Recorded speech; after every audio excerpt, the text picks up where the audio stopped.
Dear students, you are welcome to English video lecture of 11th standard. I am Professor Randir here. Friends, we are dealing a lesson which name is 1.3 The Call of the Soil, a Scent of Rice. This text is about the writer's attempts to find a good variety of traditional rice to grow as against the hybrid used to the other farmers. He pursues the matter till he ultimately reaches his goal. The writer propagates organic farming to ensure that the land is not ravaged and laid barren by farmers trying to make a living out of agriculture. Actually, this whole lesson is based on agriculture. It means farming, related about farming. This lesson is written by Iyer, Venkat Iyer, a famous person. Before going to actual lesson, we have to solve the icebreaker parts on page number 25. The call of the soil, a scent of rice.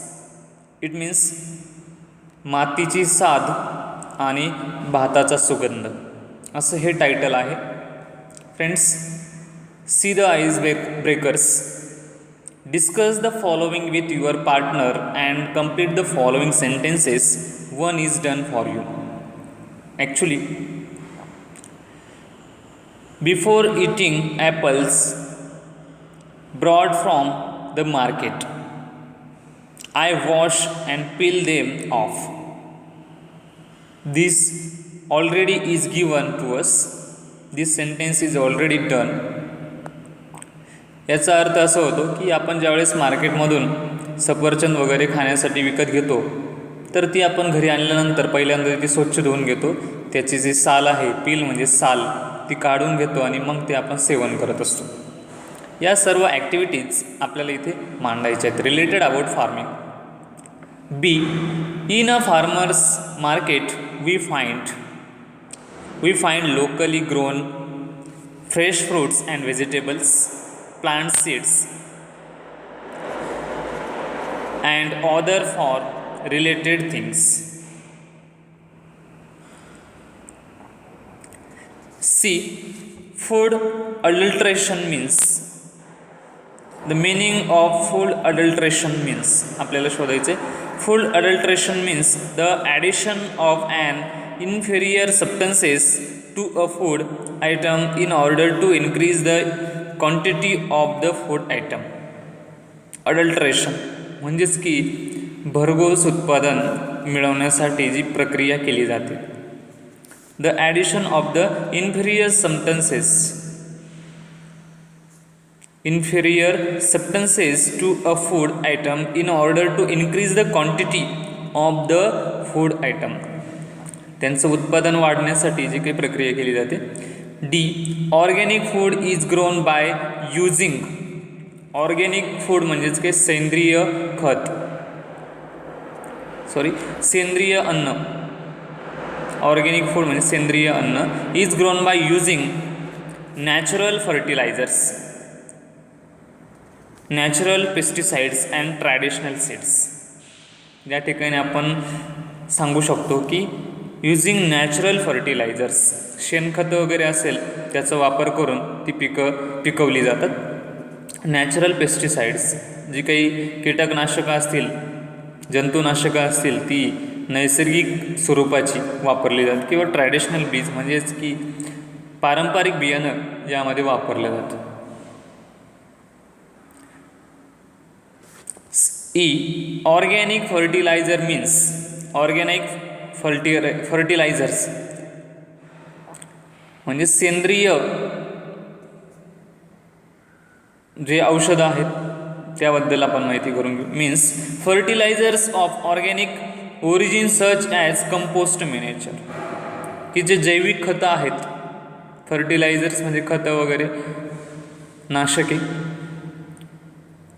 जैविक खत, compost manure green manure and bone meal यासारख्या गोष्टींचा समावेश organic फर्टिलायझर्समध्ये होतो. म्हणजेच की आपण जी खतं जनावराचं जे शेण वगैरे आहे त्याचं जे खत बनवलं जातं, किंवा जे झाडांचा पालापाचोळा आहे ते कुजून जे काही खत तयार होतं त्याला ऑर्गॅनिक फर्टिलायझर म्हणायचं. Complete the following wake diagram. Students, see this diagram. Rice varieties available at my grocers shop.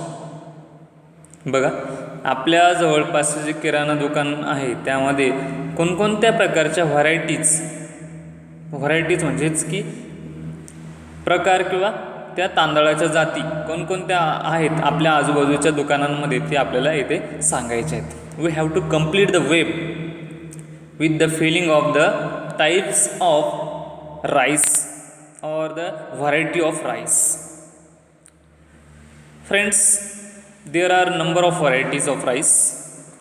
Few we have to add it here, just like basmati, kolam, it means vada kolam. There are various types of kolam rice. Then also mother choice, then also jasmine. There are number of rice varieties available in a shop.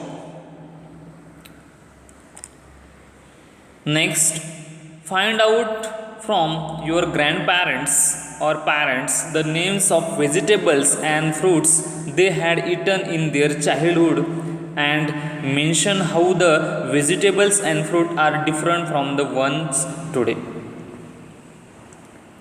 Find out from your grandparents. तुमच्या आजी आजोबांकडून किंवा नातेवाईकांकडून जे वयोवृद्ध आहेत त्यांच्याकडून जाणून घ्या की त्यांनी जे काही अन्नपदार्थ त्यांच्या कालावधीमध्ये खाल्लेले आहेत आणि आजचे अन्नपदार्थ आहे यामध्ये कशी तफावत आहे हे आपल्याला माहिती करून घ्यायचे.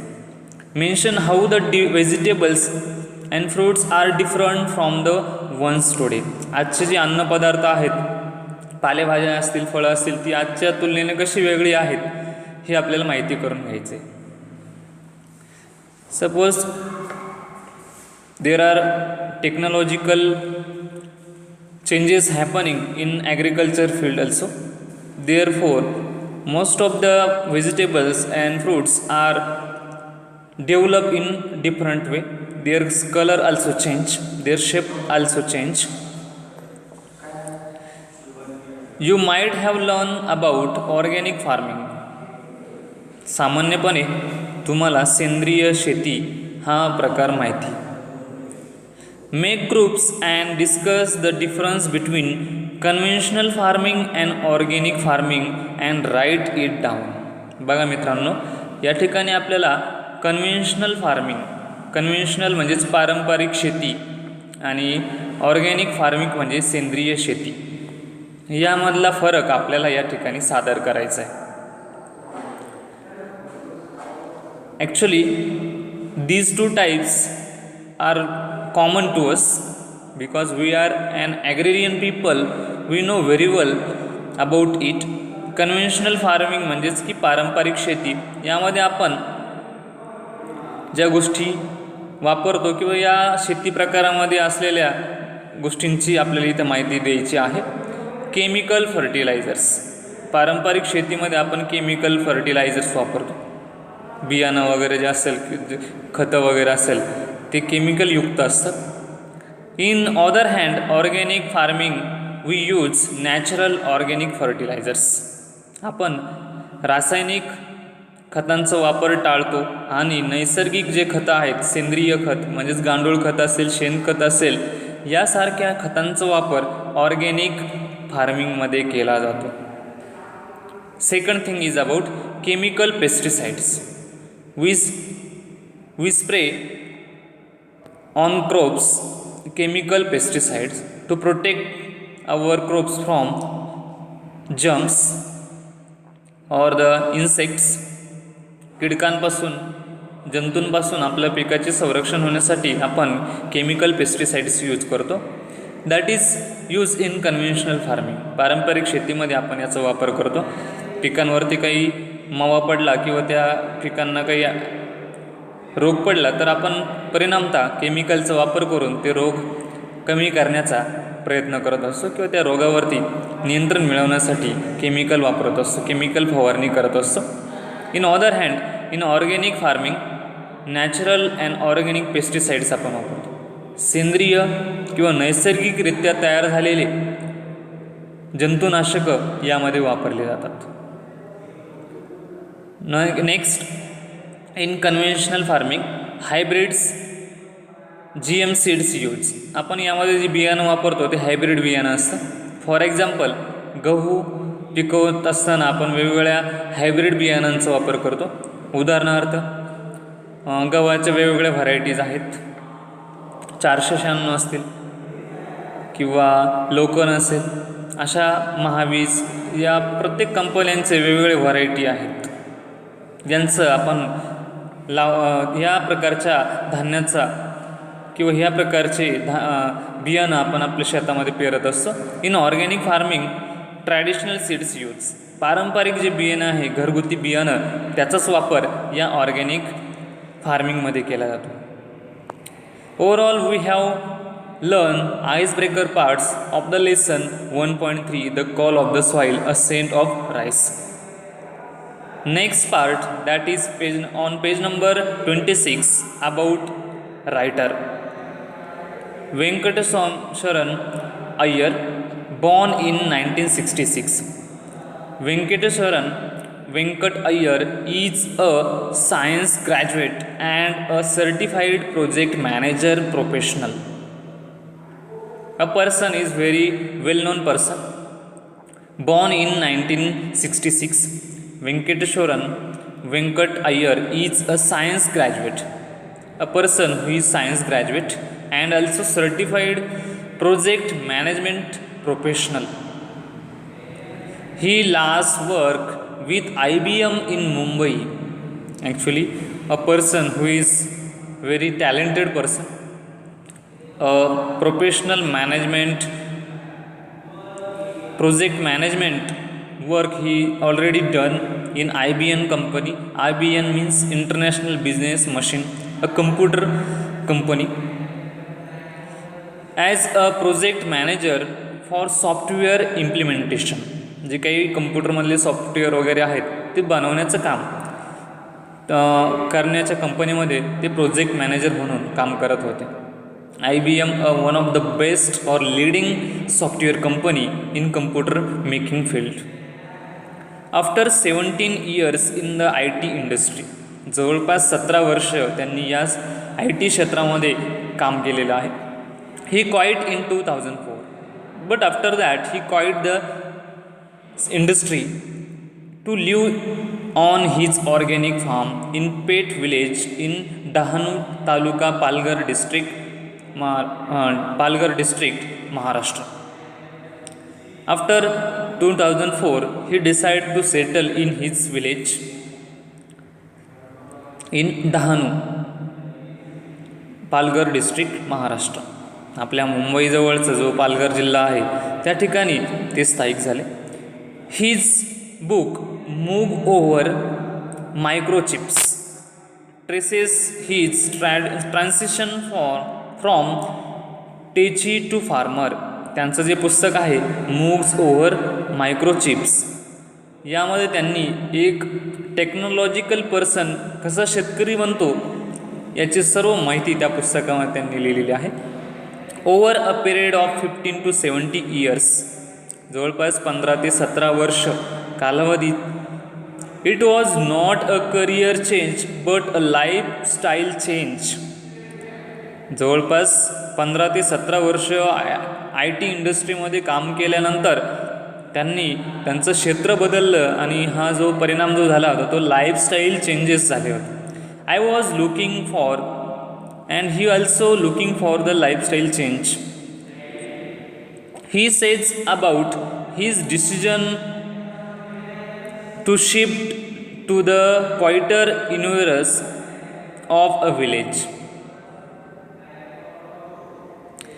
He insisted on practicing organic farming from the outset. He was resolved in spite of numerous challenges which he faced. त्यांना सामान्यपणे ऑर्गॅनिक शेती म्हणजेच सेंद्रिय शेती करायची होती आणि त्यासाठी त्यांनी भरपूर मेहनत घेतली आणि ती शेती फुलवण्यासाठी जे काही त्यांना परिश्रम घ्यावे लागले त्याचे सविस्तर वर्णन या लेसनमध्ये देण्यात आलेलं आहे. Today not only does he deliver lectures on organic farming. आजच्या घडीला ते जे काही या ऑर्गॅनिक फार्मिंगबद्दल जी काही माहिती देतात, लेक्चर्स देतात, but also has joined hands with the organic farmers and NGO working in the organic field to propagate organic farming to ensure that the land at least is not ravaged while they are try to make a living out of agriculture. आज ते फक्त लेक्चरच देत नाही तर त्या लोकांसाठी NGO सुरू केलं आणि NGOच्या मार्फत या सर्व लोकांना सेंद्रिय शेतीचं महत्त्व पटवून देत आहेत आणि जोमाने त्यांचं कार्य चालू आहे. Friends, we already learn ice breaker and introduction of writer. In the next video we will learn the actual lesson. So keep watching English video regularly. Thank you once again.